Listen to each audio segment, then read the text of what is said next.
Welcome to Leigh Dickey TV. Hit subscribe to follow along with the fun.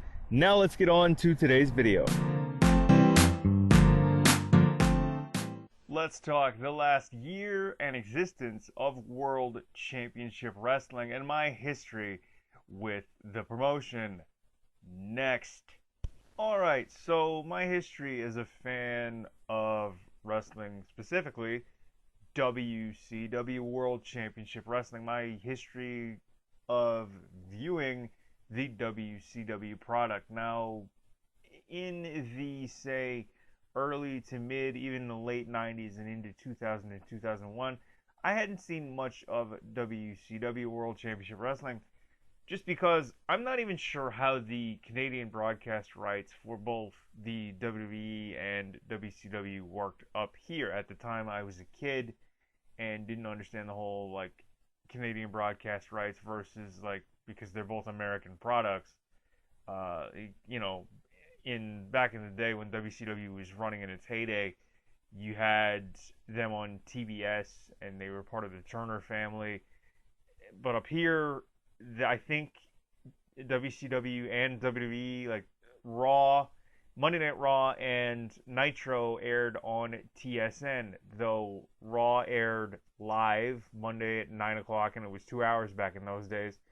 When it came to WCW and Monday Nitro and all their programming, Monday Nitro specifically, I randomly remember being up at 2:30 or 2:35, something like that. It was like 2:30, 3 o'clock in the morning on a Wednesday, and tuning into TSN, and I saw like Scott Hall. And I saw an episode of Monday Nitro, and Scott Hall was coming down to the ring. He had on the Wolfpack gear, the NWO Wolfpack. In those days, it was like they had split down the middle. You had the NWO Black and White, and then you had the NWO Wolfpack, and it was just like, this is weird. I remember randomly seeing the former Atom Bomb, who was Wrath in WCW, on an episode of Nitro, again, really late, on like a Wednesday or Thursday morning at like 2:30, 3 o'clock. Don't ask me as a kid, what are you doing awake at 2:30 in the morning? I don't know, I don't remember. But that was like my experience with Nitro and sort of like WCW's flagship programming. I saw a lot more of Raw just because it aired live constantly Monday nights, 9 o'clock Eastern time for 2 hours, and I was up. That's the product that I saw, right? I was more of a WWF guy, but I'm always interested in seeing whatever else is out there, right? I'm with anything, right? Whether I'm a fan of, like I say, a certain movie I want to see, or a certain actor, I want to see something from their filmography that I've never seen before. So it's the same thing with wrestling. Like, I've seen Raw, I'd seen the WWF product, I'd seen the WWE product. I want to see what the competition is like. Back in those days, I wanted to see more of WCW, and I just couldn't find anything. In terms of Thunder and Saturday Night, I saw far more of those programs when it came to the WCW side of things than I did of Nitro, or even, say, their pay-per-views, even though I did order one WCW pay-per-view before the WWF bought it, and that was Super Brawl 2000. That was the card with Hogan versus Lex Luger. You had the Cat in that dance-off with the Maestro and James Brown. You had the main event was Sid Vicious, Scott Hall, and Jeff Jarrett for the WCW title. Ric Flair versus Terry Funk in a Texas Death Match, and there were a few others. I think it was Prince Iaukea or the artist formerly known as Prince Iaukea versus Lash LaRue in the Cruiserweight Championship Tournament final. And I think it was the Demon versus the Wall in a special main event. I mean, don't get me wrong, it's still one of my favorite pay-per-views. I actually loved that pay-per-view just because I was really, like, most of my WCW World Championship Wrestling viewing was happening during this time period, though I was in and out when it came to, say, the NWO in its heyday. And this was back in the day of, like, they were still really pushing the NWO stuff, but the lineup was like the Harris brothers, Ron and Don Harris, You had Jeff Jarrett, you had Scott Hall, Kevin Nash, and basically they had split down the middle, so it was like Jeff Jarrett and whoever Jeff Jarrett and the Harris Boys running basically the NWO ship at that point, because they were just going NWO, and they still for 4 or 5 years it was like NWO, NWO, NWO, and once you got past, say, Hogan, Hall, Nash, once you got past that core three, it just kind of didn't mean anything after that. But they had originally tried to reboot the NWO with Bret Hart. Of course, he suffered the multiple concussions after that match with Goldberg, I think, at Starrcade '99, and had to retire. So, Jeff Jarrett was sort of like pushed as that de facto leader, and it didn't necessarily work. So that was sort of WCW in 2000, not to mention like the 25 or 26 world title changes or something like that. It was a crazy time. When it came to my viewing of Thunder, I saw more episodes of that than Nitro. Even then, I didn't see many episodes of Thunder, even though I did have access to TBS. Though I don't know, their broadcasting feeds for Canada and the US must have been different because there's no time difference. So, Thunder would broadcast at, say, like 7:05 or 8:05 or even 9:05 on Wednesday or Thursday nights, and I would set my VCR because I would go to bed and then want to watch it in the morning when I got up at, say, 5:30 or 6 a.m. And I would see something else, like either reruns from sitcoms or a movie, but it was seldomly, if ever, like WCW Thunder, right? I mean, to catch anything from Thunder, I'd have to watch it live, which basically means I'd have to stay up till 11 or midnight as like a fifth and sixth grader. It's probably not the best way to go about things if you want a good night's sleep, but that's what I did. I mean, just to catch a glimpse of something that wasn't the WWE. And to be fair, I wanted WCW World Championship Wrestling to survive and still be part of the Turner family. I mean, I'm pretty sure nowadays the wrestling landscape would be much different had WCW survived, obviously. But I just wanted something different to the WWE because that's all I knew, right? Going back now, I enjoy like the early 90s WCW. I still enjoy WCW in like 99, 2000. Some people might be asking themselves, like, why would he like that? Because it was different. I was a kid. I hadn't really seen much of WCW other than like a smattering. But to me, it was fresh. It was a new product. Because again, I hadn't seen much of like the NWO in its heyday. I hadn't seen much of that 96 to 98 run or 95 to 98 run from Nitro or even, Thunder when it debuted, I think, in January of 98. I hadn't seen much of it, right? But it was, to me, WCW in like 99, 2000, even 2001, it was fresh. It was something different. It was something new. Though all these years later, I understand why it didn't survive, because you can't survive if you lose $65 million and keep relying on the same old aspects of what made you successful. They kept going back to the NWO. Well, it didn't work, and they lost $65 million in 2000.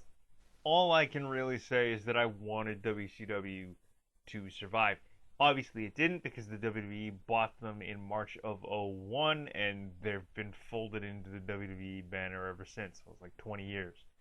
But I wanted them to survive simply because it was something that I hadn't seen much of before. Now, granted, I don't know how the broadcast feeds for TBS worked when it came to like the US and Canada, but obviously they were different, because I tried to keep watching Thunder on Wednesday and Thursday nights, but I kept getting like dinner and a movie or like a baseball game, which was fine. I'm not gonna argue with Braves baseball on TBS back in the day, right?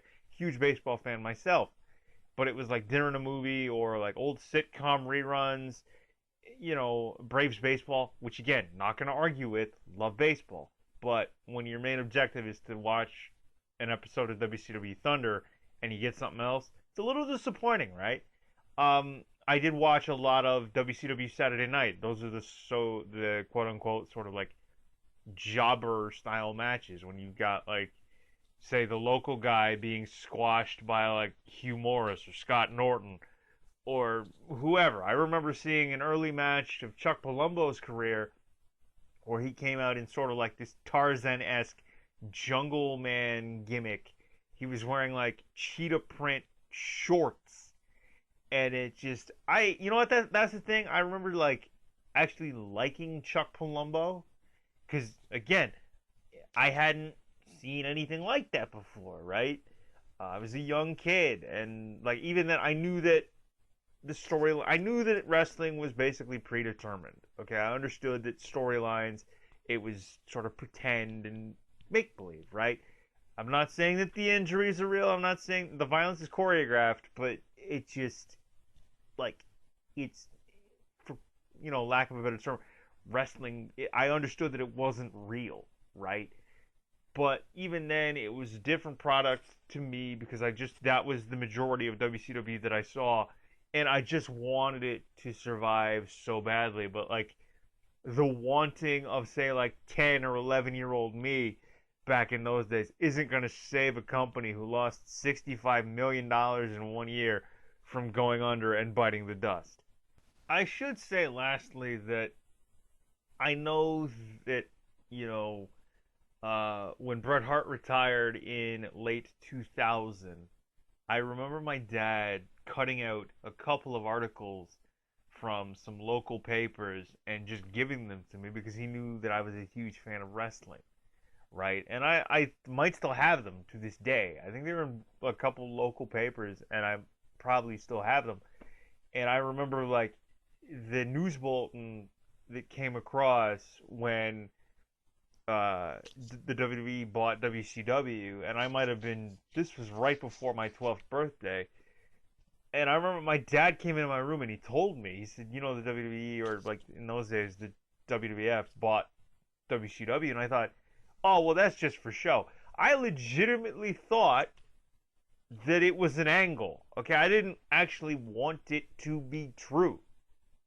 Um, but obviously it was, right? Because they had worked out that deal right before WrestleMania 17, and the rest, as they say, is history. But I mean, I remember like my dad coming in vividly, coming into my room and telling me that like the WWF at the time had bought WCW, and I didn't want to believe it. I thought it was just part of the show. I thought it was a storyline, because I was like, oh, but I was really just getting into like the whole WCW thing.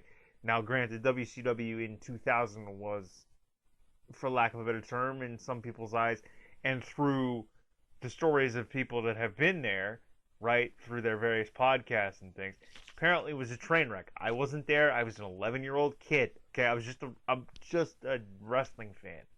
All right, so again, they lost $65 million in their last year of operation.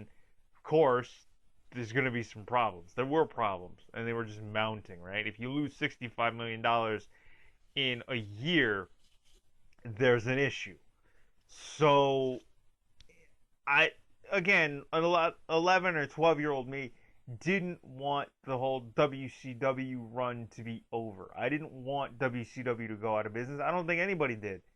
And if you did, shame on you, because multiple wrestling companies it's fantastic for professional wrestlers, it's fantastic for fans. The more companies there are out there, the better it is for the product, the performers, and the fans.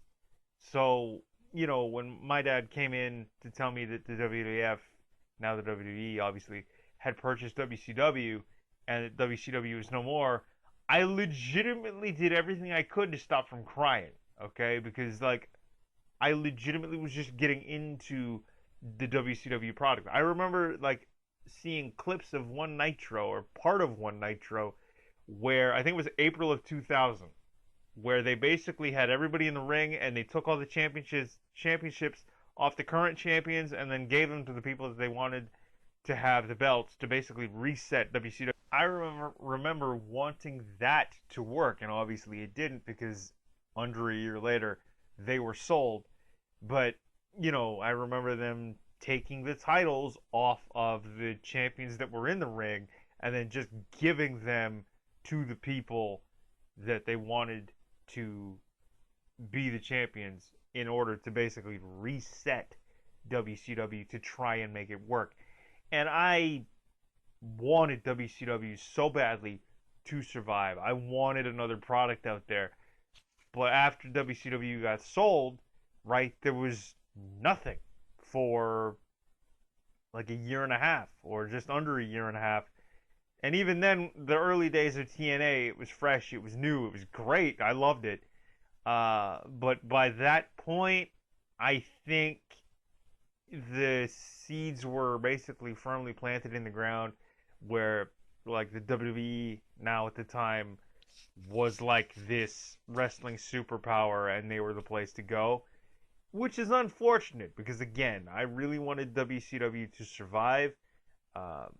Granted, they made several, handfuls of mistakes, and it just didn't work in the end.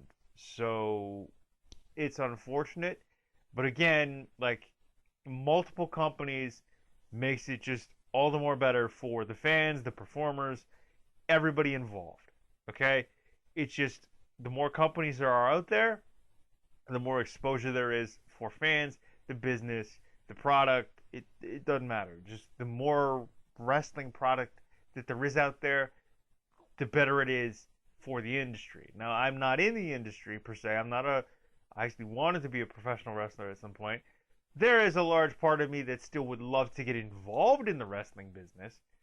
However, it just, for right now, that's not where we are. I'm just, talking into a camera and telling you that I wanted WCW to survive. I'm talking about wrestling and like my memories of it and my fandom of it. I still, to this day, have fond memories of even WCW in 2000. Because it was the majority of my WCW viewing period, and perhaps I'm looking at it through rose-tinted glasses, or even a young man's mind, because I was like 10, 11, 12 years old at the time, and it was new, it was fresh to me, and I wanted it to work, and obviously it didn't, and that's unfortunate. But there it is, my history of WCW, my history of viewing WCW or watching WCW, or my understanding of how WCW kind of ended, like the fact that I wanted it to work and it just didn't, and it's unfortunate for everybody involved, the performers at the time, just the crew, the executives, even the performers, just everybody, the fans, the business as a whole, because then you just have WWE, and like, for a while it was just WWE was the place to go. I just, I had only seen the WWE, WWF at that point, and it was just, I needed something new. I wanted something new. I yearned for something new. And even WCW in 2000 was that something new.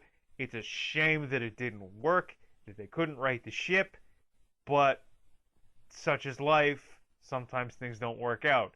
But there it is, my viewing history and fan history of watching and wanting WCW World Championship Wrestling to survive. Please do comment, like, share, and subscribe, because this wraps up another video.